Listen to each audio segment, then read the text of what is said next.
Title of the reading: The Sacred Anchor. A sermon by Thomas Watson, 1620–1686. Read by Faith Alone. Every Creature Ministry. For more of our works, follow us on youtube.com/c/Every Creature Ministry or t.me/Every Creature Ministry. Looking for that blessed hope, and the glorious appearing of the great God and our Savior Jesus Christ. Titus chapter 2 verse 13. Emphatically, that blessed hope. Hope here is used as a figure for the things hoped for. That blessed hope is the hope of blessedness. A Christian's hope is not in this life, for then he would have forlorn hope. There is nothing here to be hoped for but vicissitudes. 1 All the world rings 2 changes, but we are looking for that blessed hope. This is the difference between the seaman's anchor and the believer's anchor. The seaman casts his anchor downwards, the believer casts his anchor upwards in heaven, looking for that blessed hope. The believer is a rich heir, Heb 6:17, and he waits till the royal crown shall be set upon his head. What a Christian Christian hopes for. The object of a Christian's hope is set down specifically, the glorious appearing of the great God and our Savior Jesus Christ. Here, by the way, the deity and Godhead of Christ is strongly proved from hence against the Arians, 3 as Jerome and Chrysostom 4 well observe. The Apostle shows who this great God is.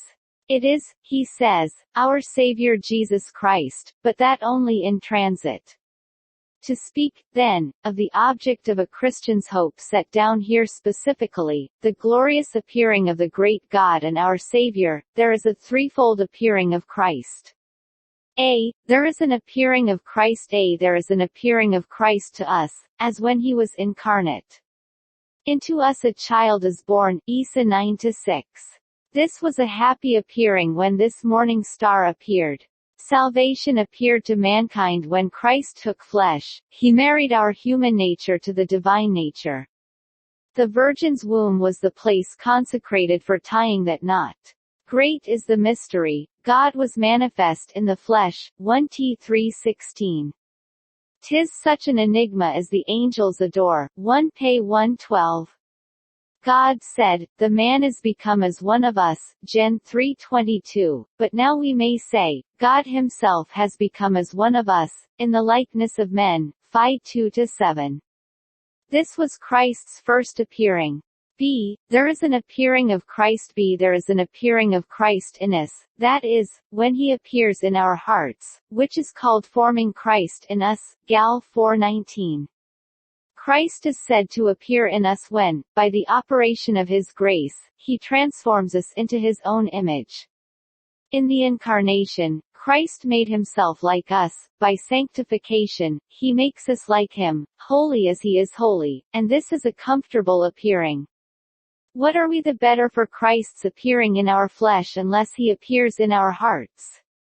What are we the better for a Christ without us unless we have a Christ within us? Christ in you, the hope of glory. Call 1:27. See, there is an appearing of Christ. See, there is an appearing of Christ for us, and that 2 ways. 1. Christ appears for us as an advocate. He has entered into heaven, there to appear in the presence of God for us. Heb 9:24. 'Tis a metaphor borrowed from our law courts, where the attorney pleads for the client. So Christ pleads as an advocate for the saints. Satan is the accuser, but Christ is the advocate. He answers all bills of indictment brought in, and he appears, says the Apostle, in the presence of God for us. The high priest, under the law, appeared before the ark and the mercy seat, 5, which was but a type of God's presence, but Christ appears in the very presence of God for us, in the face of God. He spreads his merits before his Father and, in the virtue of his bloody sufferings, pleads for mercy. And if Christ appears for us in heaven, shall not we appear for him upon earth? 2. Christ appears for the saints as a judge, and this appearing is meant in the text, looking for, the glorious appearing of the great God and our Savior. Christ's first appearing in the flesh was dark and obscure, his beauty was veiled over, Isa 53:2. All who saw the man did not see the Messiah. But his second appearing as our judge will be a glorious appearing, like the sun breaking out of a cloud. It will be a glorious appearing both in respect of Christ and the saints. 2. Christ's glorious appearing. It will be a glorious appearing in respect of Cha. It will be a glorious appearing in respect of Christ. Will be a glorious appearing in respect of Christ himself, T himself, and himself, that three manner of ways. 1. His person will be glorious, that light which shone upon St. Paul, surpassing the glory of the sun, Act 26:13, was but a part of Christ's beauty, like a sparkle of the sun of righteousness.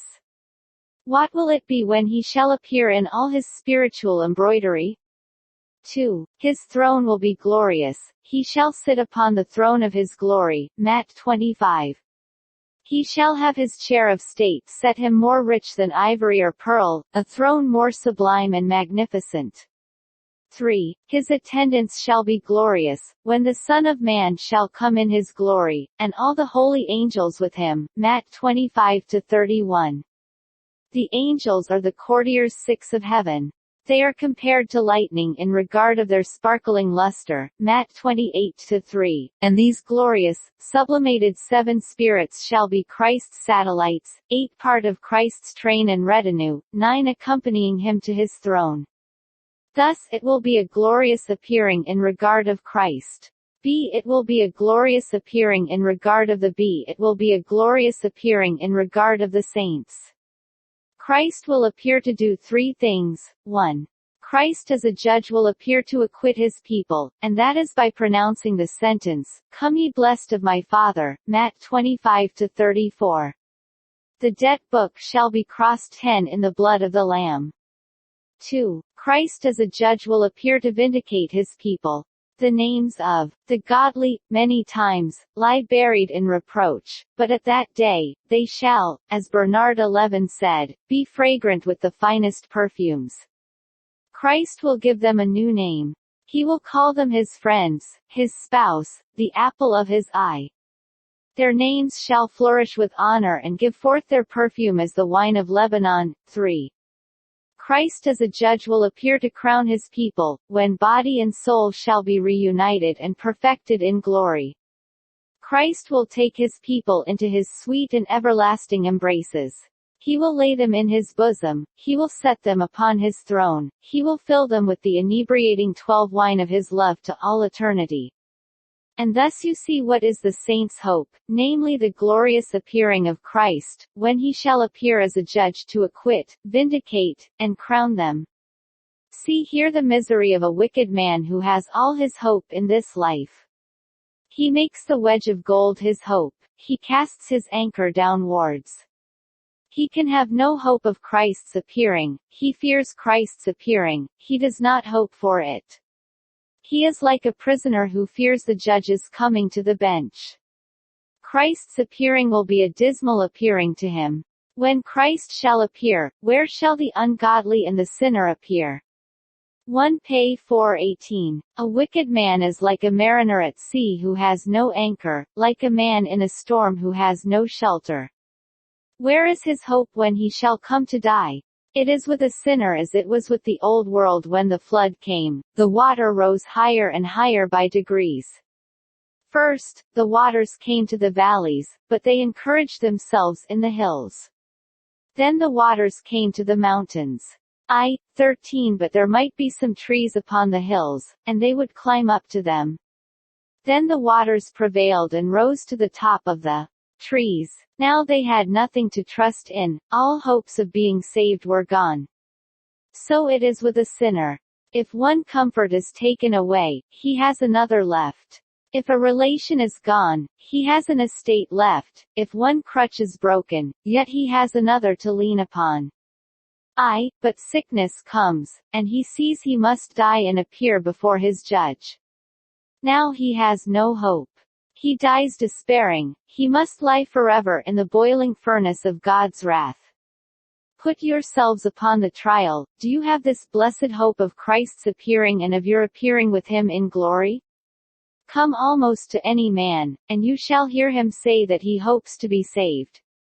Well, then, let every soul put itself upon the trial. Let us live suitably to our hopes in a holy, angelic walking. They who have heaven in their hopes should have heaven in their lives. Let us walk after that golden pattern which Christ has left us. 1 John 2-6.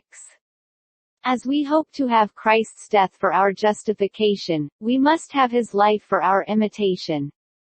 I will conclude with Philippians chapter 1 verse 27, only let your conversation 14 be as it becometh the gospel of Christ.